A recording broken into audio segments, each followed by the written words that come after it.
बहू के पलटते ढंग। पुणे में रहने वाली शीना की ससुराल में सिर्फ 3 लोग थे। इस वजह से घर में ज्यादा काम नहीं होता था, तो वो दोपहर तक अपना सारा काम खत्म कर लेती थी। लेकिन उसके बाद वो बोर हो जाती।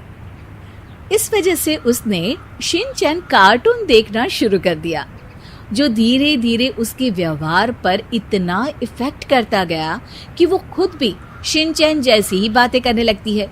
एक रात डिनर करते हुए, अरे बहू, जरा अचार तो देना। ओहो ससु माँ, आपसे इतना काम भी नहीं होता। इस तरह तो आप जल्दी जल्दी बुढ़िया हो जाओगी। अरे शीना, ये तुम कैसे बात कर रही हो? आपको तो कुछ भी समझ में नहीं आता। ये शीना का शिनचैन स्टाइल है। ऐसा बोलकर शीना वहाँ से चली जाती है। अगली सुबह शीना सबके उठने से पहले ही घर का काम खत्म करके कार्टून देखने बैठ जाती है। अरे वाह बहू, कमाल ही कर दिया। इतनी जल्दी सारा काम खत्म कर दिया। बस भी कीजिए, अब मैं इतनी भी कुछ खास नहीं। ओफो, तुम और तुम्हारे शिनचैन का भूत, जाने कब नॉर्मल इंसान की तरह बात करोगी। मॉम, आप तो बस मुझसे जल्दी रहती हैं। आपको क्या पता मेरी लाइफ कितनी मुश्किल है। अच्छा छोड़िए, अब मैं शॉपिंग के लिए जा रही हूँ। हाँ, तो ये है तुम्हारी मुश्किल लाइफ। शीना शॉपिंग करने मार्केट पहुँच जाती है, जहाँ उसे जय के ऑफिस की एक लड़की मिलती है। हेलो, आप जय की वाइफ है ना? हेलो, मेरा नाम शीना है। मैं 26 साल की हूँ और मुझे शिमला मिर्च बिल्कुल भी पसंद नहीं है, पर शिमला जा सकती हूँ। हाँ। शीना की बात सुनकर लड़की आगे कुछ बोले बिना वहाँ से चली जाती है। कमाल है, आजकल के बच्चों को इंटेलिजेंट लोगों से बात करना आता ही नहीं। शीना शॉपिंग करके घर वापस आती है, जहाँ सास और जय साथ बैठकर आइसक्रीम खा रहे होते हैं। मैं कितने मतलबी लोगों के बीच रह रही हूँ। एक छोटी प्यारी बच्ची के बारे में सोचे बिना सब आइसक्रीम खाने बैठ गए। अब इतना नाटक करने की जरूरत नहीं है। तुम्हारी आइसक्रीम फ्रिज में रखी है, खा लो। आइसक्रीम, मैं आ रही हूँ। इसी तरह दिन बीतते हैं। अभी तक तो घर में सारे लोग शीना की हरकतों से परेशान हो चुके होते हैं। एक शाम उनके घर पड़ोस के अंकल आते हैं, जिन्हें देखते ही शीना बोल पड़ती है। हेलो अंकल, आज आप यहाँ? ये कह रही है आप यहाँ बैठिए, हम अभी आते हैं। ऐसा बोलकर शीना की सास उसे लेकर रसोई में चली जाती है। अरे वो तुम्हारी पापा की उम्र के हैं, उनकी इंसल्ट तो मत करो। आपको तो बस अपनी ही खुशी दिखाई देती है। शीना के ऐसे बोलने पर सास हैरान रह जाती है और शीना बाहर आकर अंकल से कहती है, तो अंकल, आज आप क्या लेने आए हैं? या फिर बस सासू माँ को देखने का बहाना चाहिए? वैसे ये इतनी भी अच्छी नहीं है, पूरा समय मुझे डांटती रहती है और कभी कभी तो खाना भी नहीं देती। अंकल हैरानी से उसकी ओर देख रहे हैं। तभी उसकी सास वहाँ आती है।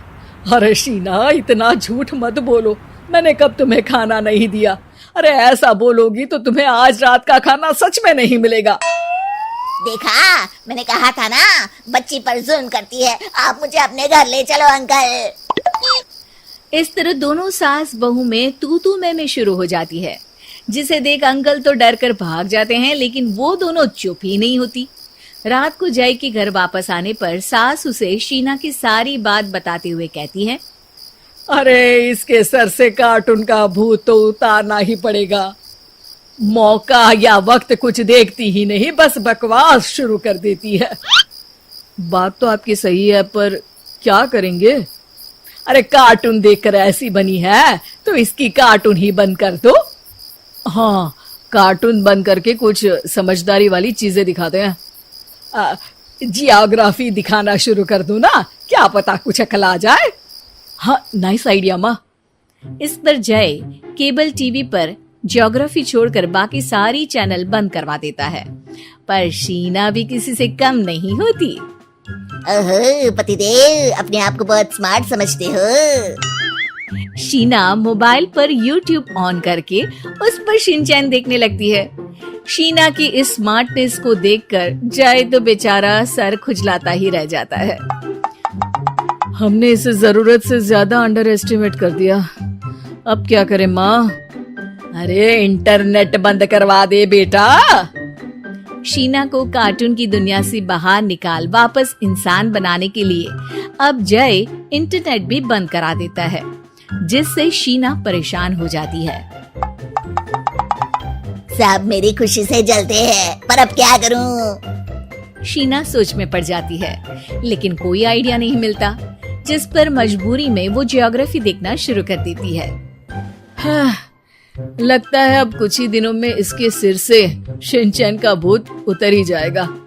हाँ बेटा, उम्मीद तो यही है। दिन बीतते हैं और घर में सब शीना के बोलने का इंतजार करने लगते हैं, लेकिन शीना टीवी में ऐसी खो जाती है कि उससे पूछे सवालों का हाँ या ना के अलावा और कुछ जवाब ही नहीं देती। देखते ही देखते हफ्ता बीत जाता है, तो सब्र का बांध तोड़ते हुए जय टीवी बंद कर खुद ही शीना से बात करने बैठ जाता है। क्या बात है शीना, पहले तुम ज्योग्राफी देखने को तैयार नहीं थी, और जब देखने बैठी तो इसके आगे किसी चीज की कोई सूध ही नहीं, ना किसी से बात करनी, ना घर का कोई काम। अरे माँ कब तक अकेले सब कुछ संभालेंगी? अभी भी तुम्हारे सर से शिनचैन का भूत उतरा कि नहीं? जब मादा भालू नर भालू से बात नहीं करती तो वो उनका ध्यान अपनी तरफ आकर्षित करने के लिए बिल्कुल यही हरकत करते हैं।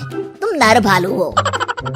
शीना के ऐसा बोलते ही जय और उसकी मम्मी एक दूसरे की तरफ देख सर पकड़कर बैठ जाते हैं।